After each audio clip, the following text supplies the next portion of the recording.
bitch, oh, we got bulletproof glass now. Bitch, I turned up, I feel like I want a Grammy. I'm speaking Guapanese, I know he cannot understand me.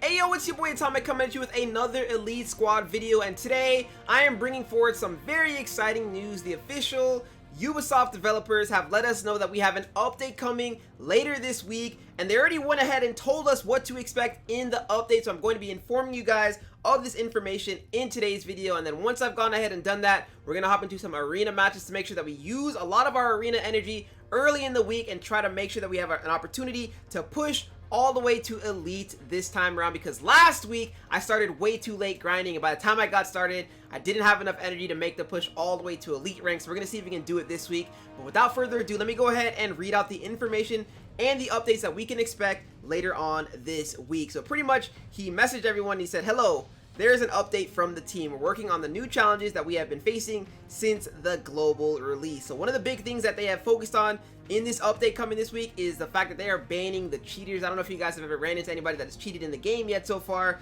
Mainly that'll happen in arena, but there have been some people pretty much cheating and finding a way to glitch the system and get all this gold, get all these heroes, and just have everybody in the game like 10 stars and things like that. So they have banned over 400 cheaters alone just today, which is awesome. There is content adaptation after removal of opening sequence, and they're going to be fixing a lot of the bugs and crashes. Now, update plus maintenance this week, there are going to be bug fixes, new objectives, new blueprints, content for the next cycle. They said, yes, the Lord is next, and 3 soldiers will be buffed. I'm just personally really excited about the new objectives and the fact that we're getting a new kind of blueprint, which will add more depth and changes to the game. And then of course the 3 soldiers that will be buffed, they actually told us exactly which soldiers are going to be buffed and the changes that they're going to be making to them. So we're going to have a look here for ourselves at the current soldiers' abilities and see what the changes are that they're going to be making. So the very first soldier that they're going to be changing is Cardenal. I actually don't think I have him unlocked yet,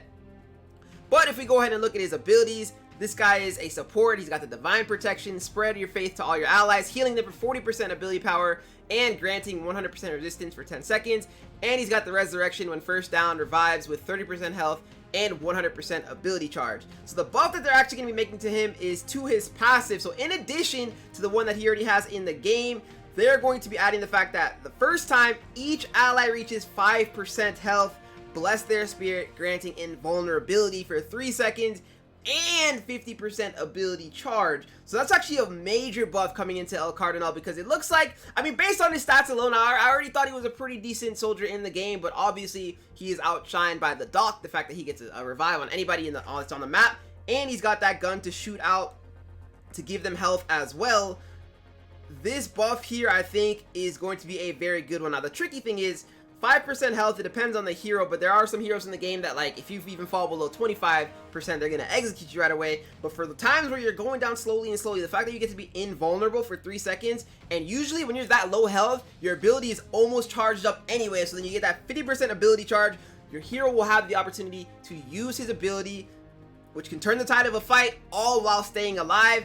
And he might even, like, let's say you're running 2 healers, it buys you time for you to be able to use an ability to heal them with your combat, or with another soldier that is on the battlefield. So I think that's a pretty extensive change to Cardenal. The second change that they're making for another hero is Tachanka. I don't think I have him unlocked as well. It's a green, like, tank style here. Here we are, Tachanka.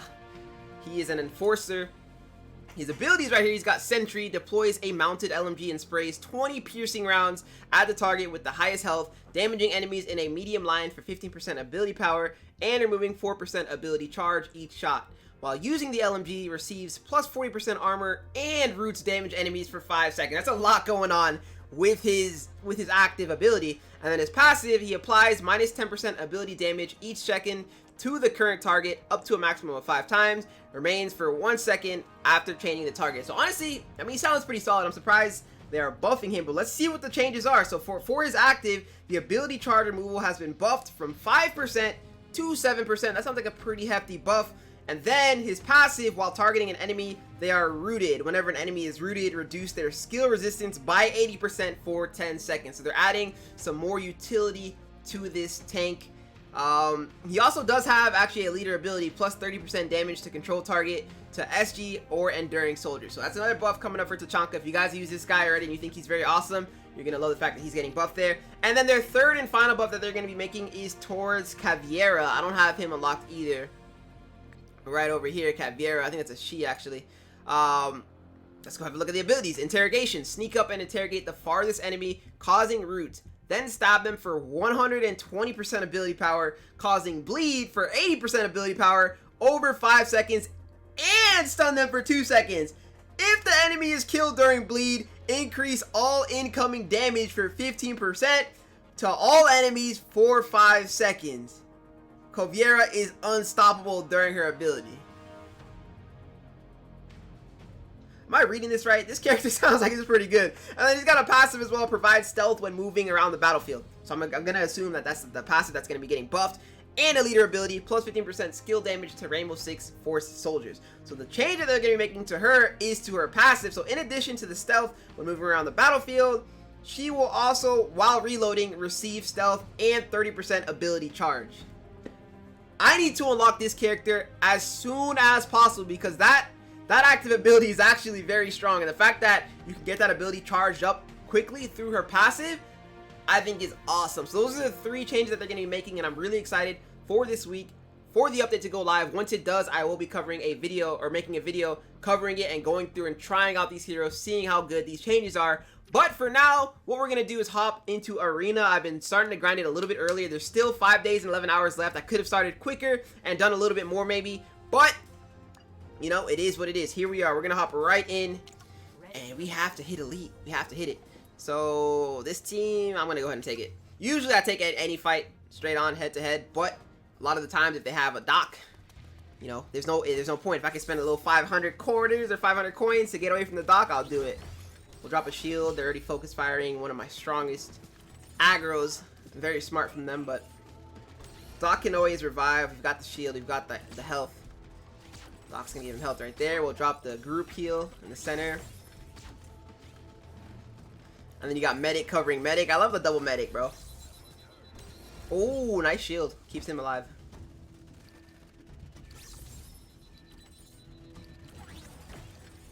Alright, anytime they do the focus fire thing, I go ahead and drop a shield. You might as well, right? We'll group heal in the middle as well. Charles Bliss with the little airstrike's probably going to end the game. 5v2, there's not much they can do to come back. A lot of people will look at my team and be like, oh, you should be able to easily hit Elite, but towards the end of last season, I was going up against people, and I was only in, I think I was in Platinum 2. I was in Platinum 2, and I was going up against people with 30,000 power level higher than me. So there are people that are even higher than I am, which is kind of ridiculous to think about. But I believe all this arena stuff is based on your initial squad rating anyways. Like, you don't just hop in. Like, I'm going up against people in silver right now that have 68,000 squad rating. Back when I didn't have 68 or 74,000, even when I had like 15 or 10,000, when I hop into arena, I'll go up against people at 10,000. So it's a pretty balanced arena. All right, though. Let's see. Focus fire on my boy again. His ability's coming up here rather quickly. We'll go ahead and heal middle as well. Oh, I like the combo. Airstrike into the assassination. Yes, sir. I was about to shield the middle, but he got a shield already. He doesn't need it. Oh, yeah. Sam Fisher's too good. Sam Fisher's actually too good. Like, we don't even need any of this. We'll go ahead and just keep popping it. I really don't know. Okay, so actually I do know. Right? But it all depends. Because there are some heroes in this game which I think are pretty good. Like Nomad, for instance. But if you don't have enough cards to level them up, it's not worth throwing them into your starting lineup if they don't match up with the rest of your team. Like, all the guys on my starting lineup have like 15,000, you know, combat or fighting. Dude, I'm going to keep forgetting the names of these things. Squad rating. They got 15,000 squad rating. Right? I think Sam Fisher's got the lowest here at 12k. So if I can get another star for him, that'd be clutch. But people like Nomad, he's very good. But I say he only has 9,000 squad rating compared to the rest of my squad. And that's for a 5-star hero. So I got there's a lot of other guys that are kind of good as well. I know Bard's pretty strong. People in the comments are telling me about you want to use heroes that have fear and things like that. And I think all that's great, but if they're not high enough level, then there's no point, you know? Especially when you're playing in campaign where you kind of need that combat or that squad rating to be high in order to take people down. In arena, it doesn't matter as much, but Am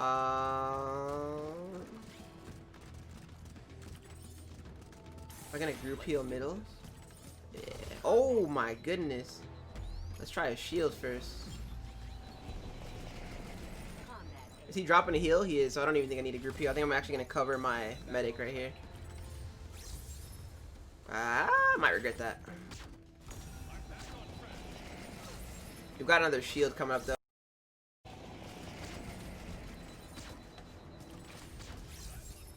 Alright. I think I accidentally ended my recording, so that's why you guys, if you guys notice a lag or like a jump in content, that was me. Accidentally hitting enter on my keyboard and ending the recording.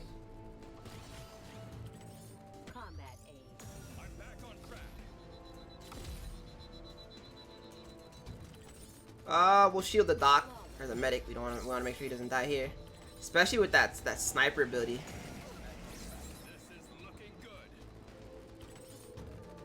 Dead. Hold on though, I gotta make sure. Okay, cool. I had to make sure. I had to make sure my entire recording didn't get fully deleted or a corrupted file or anything like that. That would have been unfortunate. So there you have it though. We're out of energy for arena. We're almost at, or not really almost, but we're silver 2. 5 days and 10 hours left. I just gotta keep on making sure that I come back in time to get the right amount of energy so that we can continue to grind that arena. But either way, guys, I hope you enjoyed today's video. Really excited about a new update coming. I'm glad they're making updates this quickly into the game, because you hate to see really good games like this one go through and then not receive updates in a timely manner, allowing, you know, for people to get bored and move on to another game. But if they continue to update a game like this, I'm hoping for weekly. You know, even if it's not weekly, maybe even bi-weekly. But as long as they continue to update and support the game, I think that a game like this will go very far. Hope you guys enjoyed today's video, and I hope you go on and enjoy the rest of your day.